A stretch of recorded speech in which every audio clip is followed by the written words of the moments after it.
Y la primera de ellas la va a impartir el profesor Emilio Laparra López y se titula España ante una disyuntiva histórica, guerra contra Napoleón y retorno al absolutismo. Decirles únicamente, para los que no lo conocen, que Emilio Laparra es el máximo especialista en la historia de otro personaje clave en la historia de Extremadura y la historia nacional, que es Manuel Godoy, que yo les recomiendo, si tienen ocasión de hacerlo, a los que no lo han hecho y a los alumnos especialmente, que se hagan con su libro Manuel Godoy, La aventura del poder, o con el último del experimento de los 100.000 hijos de San Luis, que también está, pero no es el libro de Godoy, en definitiva. Y él ha tenido la gentileza de venir desde la Universidad de Alicante, por lo tanto, a quien tienen que escucharle es a él, que nos va a hablar de ese contexto en el que se produce la obra, tanto de Muñoz Torrero como de las Cortes de Cádiz y la transición de esa España hacia la modernidad. Cuando quieras, Emilio. Sé bienvenido, por supuesto, como otras veces que has estado aquí en Extremadura, te damos la bienvenida en nombre de todos los compañeros del Departamento de Historia, de las autoridades regionales que ya te conocían y en el mío. Muchas gracias, Miguel Ángel. Y yo quiero comenzar obligatoriamente por expresar mi contento por estar aquí en esta tierra, en Extremadura, que es verdad que la quiero mucho desde hace mucho tiempo y además que la he trabajado bastante, y en concreto en Cabeza del Buey, que me ha sorprendido, y además le doy muchas las gracias a la alcaldesa de este municipio por el excelente trato que nos está deparando a los participantes en este curso de verano-otoño, y a la Fundación Rodríguez Ibarra por haber tenido la idea de organizarlo, y evidentemente a mi amigo, colega y compañero de muchas fatigas, Miguel Ángel Melón, y a otros compañeros de la Universidad de Extremadura. Voy a entrar rápidamente ya en materia, porque siempre pasa lo mismo, el tiempo nos suele sorprender casi siempre. Muñoz Torrero, Diego Muñoz Torrero y su tiempo. Yo, cuando Miguel Ángel Melón me planteó esta cuestión, dice, bueno, a ver, hace una especie de introducción, hace una especie traza un marco general que explique un poco ese tiempo que le tocó vivir a Muñoz Torrero. Y yo me planteé una cosa, digo, vamos a ver, este hombre que conocemos gracias a Juan García Pérez por su excelente biografía sobre Muñoz Torrero, y luego las aportaciones que José María Lama ha realizado también sobre los ilustrados liberales extremeños y demás. Digo, este hombre es un individuo que nace en pleno apogeo del antiguo régimen, la segunda mitad del siglo XVIII, que participa de lleno y además de primera fila y además de manera determinante en un cambio radical que se opera en España y que es un cambio revolucionario, que es la obra política, no solamente política, pero política, es donde más participa él, de las Cortes de Cádiz, y que asiste posteriormente, casi sin solución de continuidad, al derrumbamiento de la obra de las Cortes de Cádiz a partir de 1814 y al establecimiento de un sistema de carácter absolutista que no va a ser el mismo que el del antiguo régimen, pero que es, desde el punto de vista de la pérdida de derechos humanos, desde el punto de vista de la pérdida de la participación en política y desde el punto de vista del sufrimiento, mucho más duro, ese segundo tiempo, que el del antiguo régimen. Hasta tal punto que el propio Muñoz Torrero es paradigma de ese sufrimiento que se experimenta en España a partir de 1814. Y su muerte en Portugal, es verdad, pero huyendo, exiliado, huyendo de las garras, diríamos, de Fernando VII, es precisamente un ejemplo manifiesto de esta dureza del tiempo. Claro, el individuo Diego Muñoz Torrero, en su vida, vive esta experiencia y este ya sería un enfoque de carácter biográfico, pero es que los españoles, en conjunto, el marco en el que se vive en España, sufre esta experiencia. Pero además llama la atención una cuestión, y es, ¿cómo es que un país como España es capaz, en 1810, de reunir unas cortes que se convierten en cortes revolucionarias, en una asamblea constituyente parecida a la asamblea francesa, la convención, nada más y nada menos, para escándalo de Europa? Entonces éramos los avanzados políticamente en Europa, porque ya Francia no lo era tanto, porque Napoleón había dado un giro a la, diríamos, impropiamente derecha acusado. ¿Cómo es que esta España que consigue eso, de la noche a la mañana, en 1814, experimenta un cambio radical en dirección completamente contraria? Bueno, yo les voy a proponer, porque para eso sirven también los cursos de verano, ¿no?, para hacer propuestas, debatirlas entre colegas, pero también entre estudiantes y los asistentes. Yo les voy a hacer una propuesta de explicación. Y ya veremos qué les parece y si les convence o no les convence, pero me gustaría discutirla si hubiera posibilidad. Vamos a ver. Cuando nace Muñoz Torrero, segunda mitad del siglo XVIII, la corona en España es el centro del poder, la monarquía. La monarquía es una institución en sí misma, inmutable, esto es muy importante, porque se ajusta al orden natural, al orden creado por Dios. Bien, esta monarquía en realidad es una dinastía que dominaba muchos reinos, el Imperio Español. Reinos muy diferentes, reinos muy alejados entre sí, geográficamente, claro, ya lo saben ustedes, y además reinos que se regían por leyes diferentes. No había una ley conjunta, una ley uniforme en España, hasta tal punto que entonces las cuestiones fundamentales se regían por el derecho romano y el derecho canónico. No había un derecho patrio español, no había un código de comercio, un código civil, etcétera, sino que era el derecho romano y el derecho patrio. Esta monarquía, que como ven ustedes es compleja, pero sobre todo es una monarquía que depende del monarca, de la casa, es una monarquía que entiende que los habitantes, los individuos que la pueblan, son vasallos del rey, al que de vez en cuando pues presentan sus peticiones o presentan sus quejas o solicitan protección o solicitan privilegios, pero estos individuos carecen de derechos, son vasallos, y el rey interpreta que la monarquía es patrimonio de la corona, hasta tal punto que es patrimonio de esa dinastía, que el rey se considera con las manos libres para intercambiar con otro un territorio, una parte del territorio, un reino, acordar mediante negociaciones con otro príncipe cambios de fronteras, cambios de territorios, es patrimonio de la corona. Y la monarquía, evidentemente, no se rige por los intereses generales de la nación, porque el concepto de nación no existe en este momento. De esto luego hablará Álvarez Junco, no me voy a detener en ello, sino que lo que prima en las decisiones del rey son los intereses de la dinastía, de la familia real, no los intereses nacionales, porque esos intereses no existen.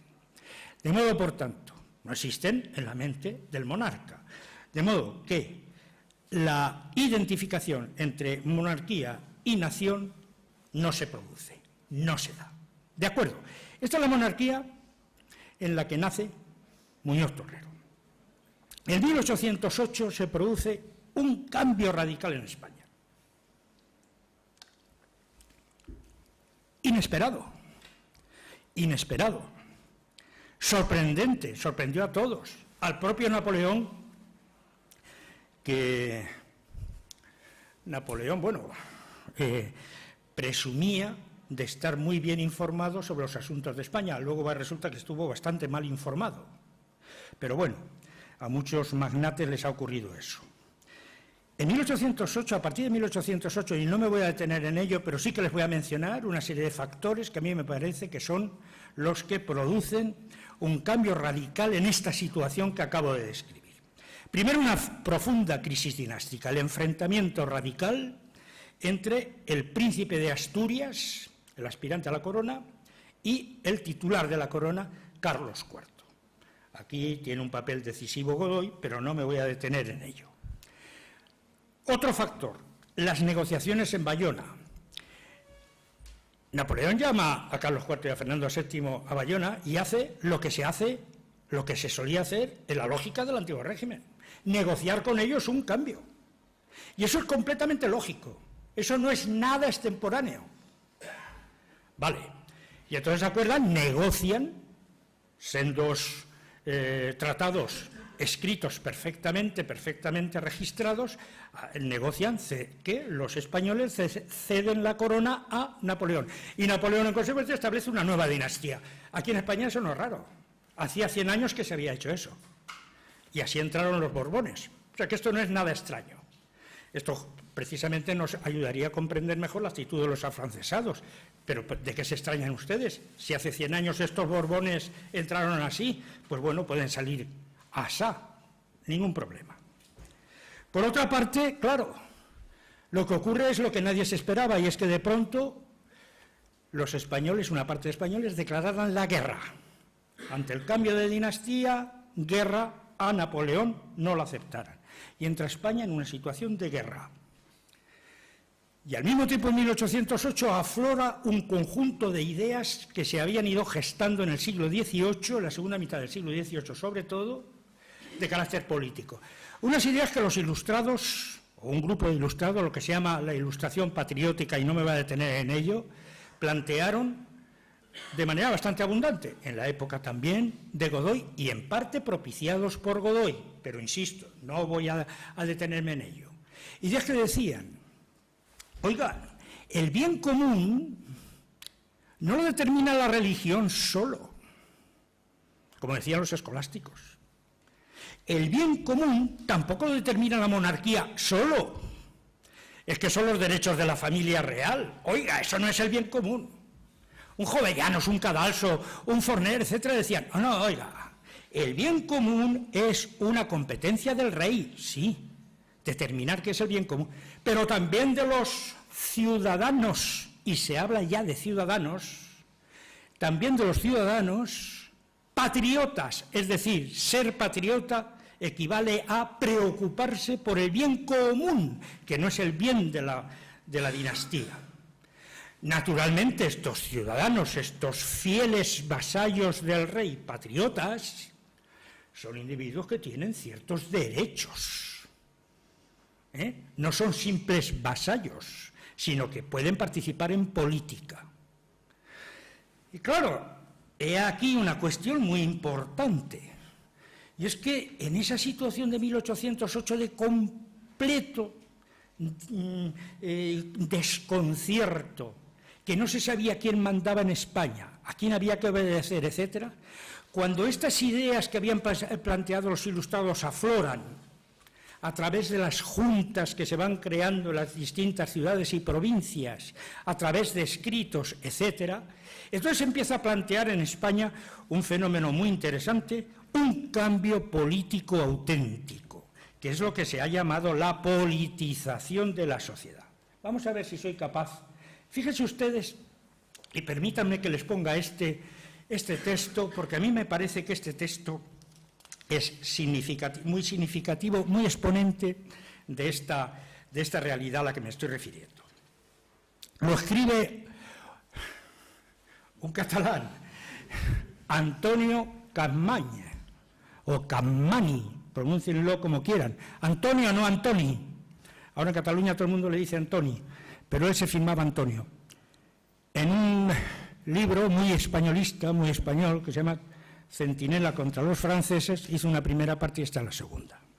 Este hombre era un ilustrado, que luego fue diputado en las Cortes de Cádiz. Y en las Cortes de Cádiz, aunque era bastante conservador, por cierto, sin embargo, generalmente votó junto con los diputados liberales. Pues Campmany, fíjese usted lo que dice, dejo a los discursistas políticos del día el empeño de disertar sobre las bases, principios, elementos y derechos de la autoridad que nos ha de regir, etc. Es decir, en una situación límite de crisis prescindamos de teorías. Ahora no nos interesa la teoría, nos interesa la práctica. Sigo. Aquí viene la cuestión importante desde mi punto de vista. Lo que nos ha de salvar es la unidad, la unión y la comunión de los fieles españoles. Un poder conocido y reconocido. El poder conocido y reconocido es la unión de todos los españoles. Dejémonos de teorías. El poder lo tenemos ¿quiénes? Los españoles. Nosotros lo tenemos el poder.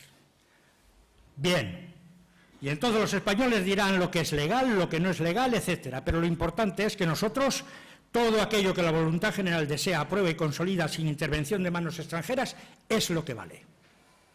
¿Qué es lo que hace aquí Campmany? Esta manera de pensar se expresa, no es el único que lo dice, pero es el texto que he visto más claro. Sale en prensa, se publican artículos manejando estas ideas, multitud de folletos, los manifiestos y las proclamas de las juntas así lo plantean también. Es decir, es algo que está en el ambiente. Bueno, ¿qué es lo que se está planteando aquí? Lo que se está planteando aquí, fíjense, y perdónenme que insista en esto de la noche a la mañana, es que los españoles sean quienes asuman la decisión sobre su destino. Y los españoles unidos son el poder. No son el poder, no es el poder la monarquía, la dinastía, ni Napoleón, si ustedes quieren, la dinastía que se trata de poner, ni los Borbones que acaban de ceder los derechos a la corona. El poder conocido y reconocido es el poder de los españoles unidos.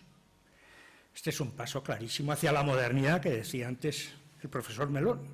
Este es un cambio radical que se experimenta en este momento. Y fíjense, un individuo como Jovellanos, que era uno de esos ilustrados que había teorizado en la segunda mitad del siglo sobre los derechos, etcétera y tal, y sobre la monarquía, en una carta a Cabarrús, en que Cabarrús trata de convencerlo de que se pase a los afrancesados, etcétera, al bando josefino, le escribe desde Jadraque, que estaba ahí en el balneario Jovellanos, le escribe esta carta. España juró reconocer a Fernando de Borbón. Lo juró reconocer cuando lo juró en 1789 como príncipe de Asturias. España lo reconoce ahora y lo reconocerá por su rey mientras respire. Bueno, ¿qué está diciendo aquí Jovellanos? Lo que está diciendo aquí Jovellanos es que precisamente el poder conocido y reconocido de que hablaba Campmany, la unión de los españoles, que ahora Jovellanos ya dice España, ha decidido que su rey sea Fernando VII. Asunto resuelto. ¿Quién manda en España? ¿Napoleón? ¿Carlos IV? ¿Fernando VII? Miren ustedes, en función de este cambio político que estamos experimentando, es Fernando VII. Se acabó, ese. Ahora bien, si la fuerza lo detiene o se le priva de su príncipe, en ese momento Fernando VII estaba prisionero de Napoleón en el centro de Francia, en el Palacio Castillo de Balancé. Claro, y podría suponerse que podría morir, ¿por qué no? Porque Napoleón ya había matado a otros y tal, o sea que no había ningún problema. Si desaparece, si la fuerza lo detiene y es imposible que vuelva, o se le priva a España de su príncipe, ¿no sabrá buscar otro que la gobierne? Es decir, el pueblo asume el poder. El pueblo es el dueño de su destino. Este es el planteamiento que hace Jovellanos, que como ven ustedes está en consonancia, es coherente con el planteamiento que anteriormente les comunicaba de Campmany. Bueno, pues esto es exactamente lo que hacen los diputados liberales Cuando el 24 de septiembre de 1810 se reúnen en Cádiz por primera vez y después de la Misa del Espíritu Santo y todas estas cosas de inauguración, pues acuerdan redactar el primer decreto de las Cortes de Cádiz. Por cierto, pero esto ya está dicho en los estudios que antes he mencionado, en la redacción de ese primer decreto tuvieron muchísima parte Muñoz Torrero y otros diputados extremeños. No los catalanes, los extremeños. No los de Madrid, los extremeños. Ojo. Bien. No, y esto es que esto... No sé, bueno, ¿para qué insistir y más aquí? Esto lo digo en mi clase y les digo a los chavales, ¿os dais cuenta de lo que he dicho? Y muchos se ríen. No, yo no es que quiera hacer propaganda de Extremadura, pero es que hay que ser realistas. Bueno, es lo que determinaron el 24 de septiembre de 1810 los diputados, que ellos mismos se dicen en ese primer decreto, somos representantes de la nación. ¿De qué nación? De esta. De esta nación que toma su destino en sus manos y exclusivamente en sus manos. Nosotros, como representantes de la nación, declaramos rey a Fernando VII. Eso dijeron en el primer decreto. Y además, en ese primer decreto dijeron, declaramos nulas las cesiones de Bayona. ¿Por qué? Fundamentalmente porque faltó el consenso de los españoles, porque eso no lo aceptamos los españoles. Y tercero, declararon el principio de soberanía nacional y de división de poderes, que fue precisamente la base de toda la obra de las Cortes de Cádiz. He aquí una parte importantísima de Muñoz Torrero, insisto, pero he aquí el acto revolucionario que ya da las Cortes de Cádiz y que las Cortes de Cádiz van a determinar a partir de este momento el cambio político hacia la modernidad que experimenta España desde 1810, como les acabo de decir, cuando se reúnen las Cortes. Bien, observen un detalle. A partir de ahora las Cortes, y esto va a quedar perfectamente plasmado en la Constitución de 1812, las Cortes van a crear un nuevo sistema de monarquía, un nuevo concepto de monarquía. Ya no será la monarquía absoluta, será la monarquía constitucional. Una monarquía en la que el rey es un órgano constituido, por lo tanto se atiene a los principios de la Constitución, establecidos en la Constitución, y esta Constitución incluso marca los límites en el ejercicio de autoridad del monarca, una monarquía en la que la primacía en la dirección de la política ya no le corresponde al rey, sino a los representantes de la nación, a las Cortes, y una monarquía en la que se reconocen todos los derechos individuales a los ciudadanos, a quienes ya se les llama así, no vasallos, de España. Hay un cambio en el concepto de monarquía a partir de este acto de carácter revolucionario que supone el primer decreto de las Cortes de Cádiz. De acuerdo. ¿Esto significa que Fernando VII queda debilitado? He aquí la cuestión, y he aquí lo que yo les quería plantear fundamentalmente esta mañana.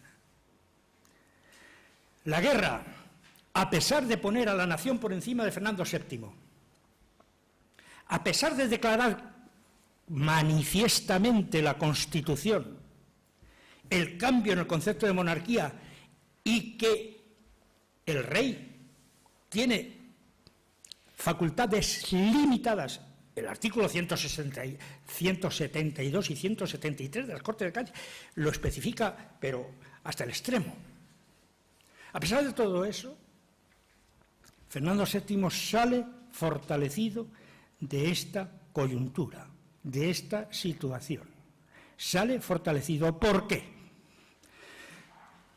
Yo creo que porque, primero, Fernando VII es el nexo de todos los españoles. ¿Qué ¿qué podía ser ese elemento de unión entre todos los españoles, de que hablaba Capmany? Evidentemente el rey. Era lo que todo el mundo conocía. Era a lo que estaba todo el mundo acostumbrado. Y en torno al rey es como se unen los españoles para luchar contra otro individuo, contra otro rey, que tratan de imponer un tirano exterior que se llama Napoleón. En segundo lugar, la guerra se hace en nombre de Fernando VII. Las juntas asumieron el poder, ordenaron alistamientos, etcétera y tal, en nombre de Fernando VII. No por ellas mismas, no por su autoridad, sino una autoridad que consideran delegada del monarca. Y en tercer lugar, y esto me parece fundamental, y en esto quiero insistir, hay que crear en España un ambiente de beligerancia general para luchar contra los franceses. La cosa es difícil. Es el mejor ejército del mundo, el francés. Nosotros estamos carentes de medios. Tenemos que pedir a Inglaterra armas, dinero, para pólvora, para tal. Tenemos que improvisar fábricas de pólvoras en los conventos, en no sé dónde, tal. Carecemos de casi todo. ¿Qué es lo que tenemos? Lo que tenemos es el patriotismo, el espíritu, y tenemos que luchar contra este ejército. Hay que crear un ambiente de beligerancia general. Esto lo desarrolló, lo planteó hace tiempo, hace muchos años, Miguel Artola, y yo creo que no se le ha hecho suficiente caso. Hay que crear un ambiente de beligerancia general, porque no podemos desmayar en la lucha contra Napoleón. ¿Qué es aquello que nos une y que nos ayudará a crear ese ambiente de beligerancia general? La religión se da por supuesto. No exageremos. Este es un capítulo largo, pero no exageremos. No es la religión. Es el rey, es Fernando VII. Y a partir de 1808 se crea una imagen de Fernando VII maravillosa. Fernando VII es el rey inocente, no tiene ninguna responsabilidad en todo lo que ha ocurrido.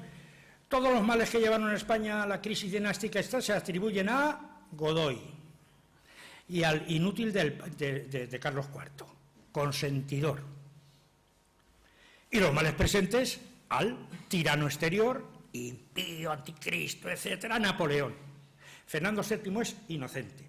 Fernando VII, además de inocente, es un individuo dotado de todas las cualidades. Nadie lo conocía. Se podía decir lo que quisiera, y se dijo. Se dijo cantidad, se publicó cantidad de cosas, alabando al príncipe inocente y el más amado. Solamente un examen que me detuve una vez en examinar, por ejemplo, las proclamas y manifiestos de las juntas, pues se hablaba de Fernando VII, se le colocaban estos adjetivos: engañado por Napoleón en Bayona y tal y cual, infeliz por ese motivo, perseguido. Ojo, infeliz y perseguido, eso tiene un efecto moral tremendo, afectivo tremendo, porque los españoles estaban perseguidos y estaban infelices, estaban sufriendo una guerra. El rey es como nosotros, oiga, es uno de nosotros. Esto es muy importante. Infeliz y perseguido, deseado, digno, adorado, príncipe bueno, virtuoso, idolatrado, magnánimo, el mejor de los monarcas, señor incontestable. La imagen de Fernando VII es una imagen inmejorable, inmejorable. Durante la guerra, esa imagen funciona, y esa imagen se alimenta porque, evidentemente, interesa crear ese ambiente de beligerancia general, y no podemos desfallecer en la lucha. ¿Y qué pasa cuando termina la guerra? En 1814. Cuando Fernando VII regresa de Valencé y llega a España en marzo de 1814, hace una serie de movimientos turbios de verdad en los que no me puedo detener. Y como ustedes saben, termina en mayo mediante una proclama dada en Valencia derogando la Constitución y toda la obra de las Cortes de Cádiz y estableciendo un nuevo sistema político A partir de ese momento establece un nuevo sistema político, un sistema político que se va a caracterizar, y por eso les decía, y permítanme que haga esta pequeña puntualización, que se va a caracterizar por ser diferente a la monarquía del antiguo régimen también. Ojo, tenemos aquí tres tipos de monarquía: la del antiguo régimen, la constitucional y este nuevo sistema político, esta nueva monarquía que a partir de 1814 establece Fernando VII. Es una monarquía en la que el monarca, el rey, ejerce personalmente el poder, auxiliado por un conjunto de servidores cuya principal característica es la fidelidad ciega al monarca.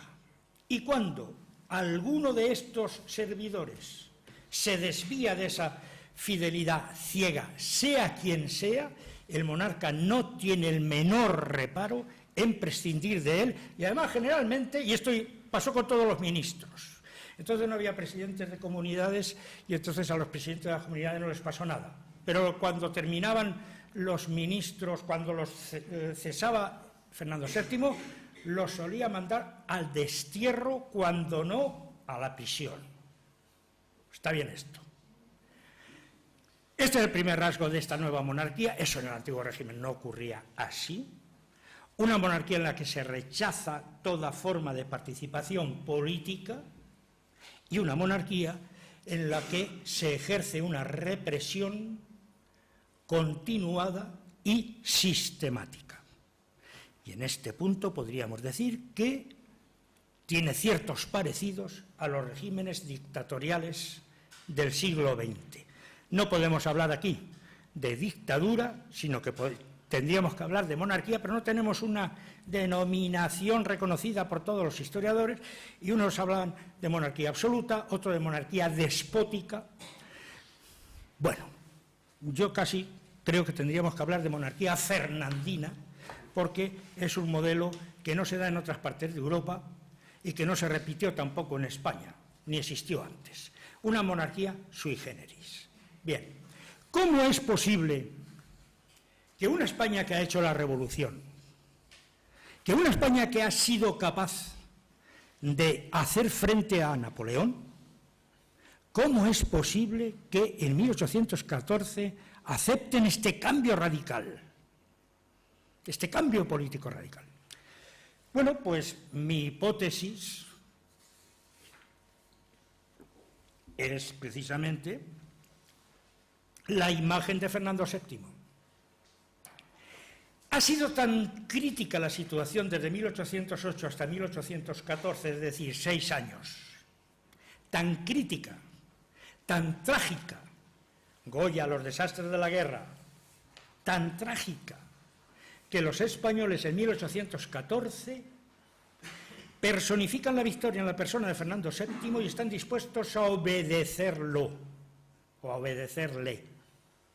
Y esos españoles, además, han construido esa imagen tan maravillosa, tan positiva de Fernando VII, que están dispuestos a mantenerla.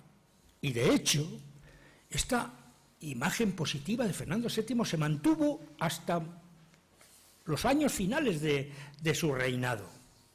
Murió en 1833.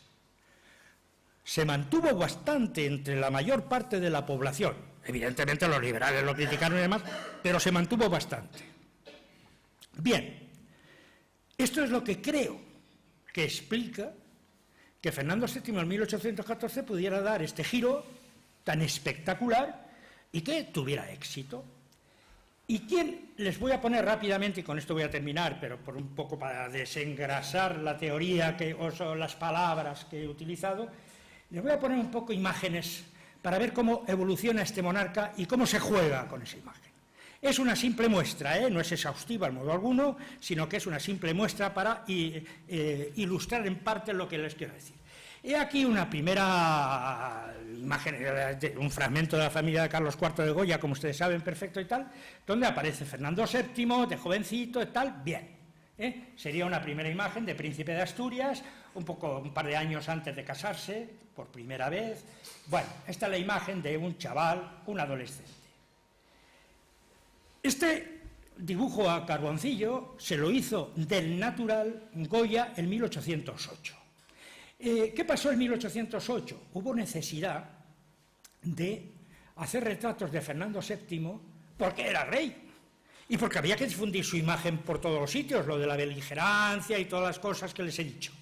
Y claro, el pintor más importante en aquellos momentos, más afamado, era Goya en la corte, y se le encarga a Goya que haga un retrato del rey. Goya pide al rey que pose para él, porque Goya hacía eso, les hacía posar en los retratos. Fernando VII no tiene tiempo, solamente pudo posar en abril de 1808 en 2 sesiones, pero total, según los especialistas, 45 minutos, y en esos 45 minutos Goya trazó este esbozo, prácticamente, este dibujo de la cara de Fernando. Este era el Fernando VII de 1808. Obsérvese, miren, pues una de sus características físicas más apreciables, y es su prognatismo, la cara alargada, el maximilar superior deprimidos.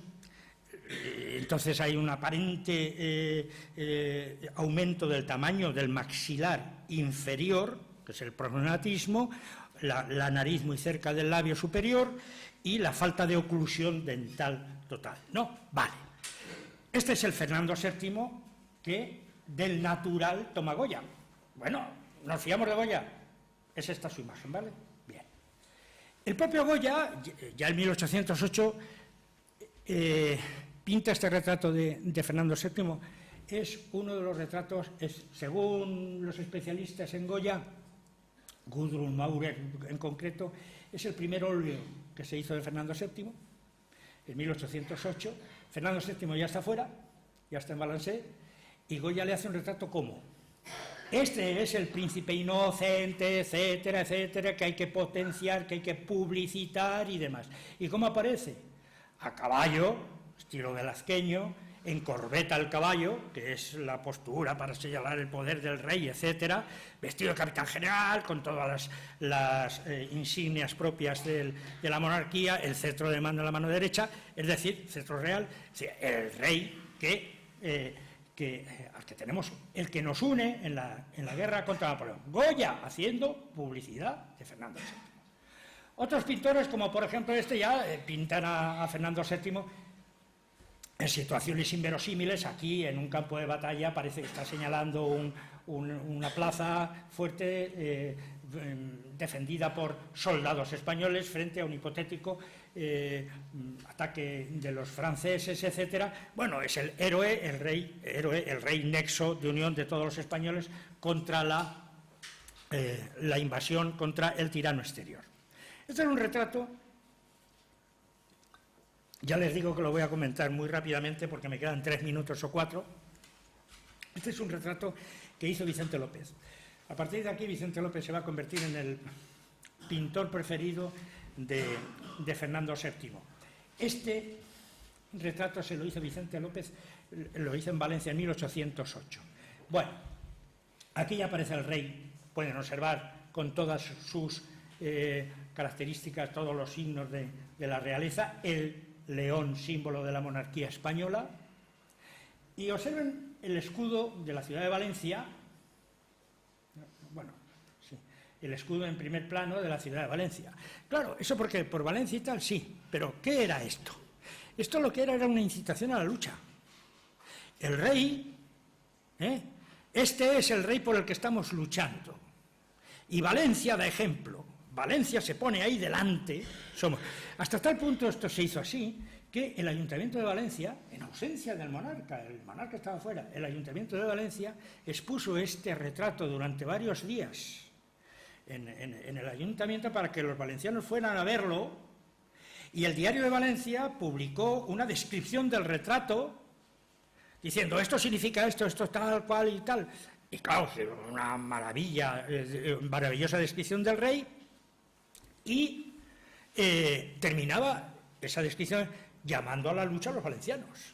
Este es el monarca que se presenta como el rey que ha de aglutinar a los españoles en la lucha contra Napoleón.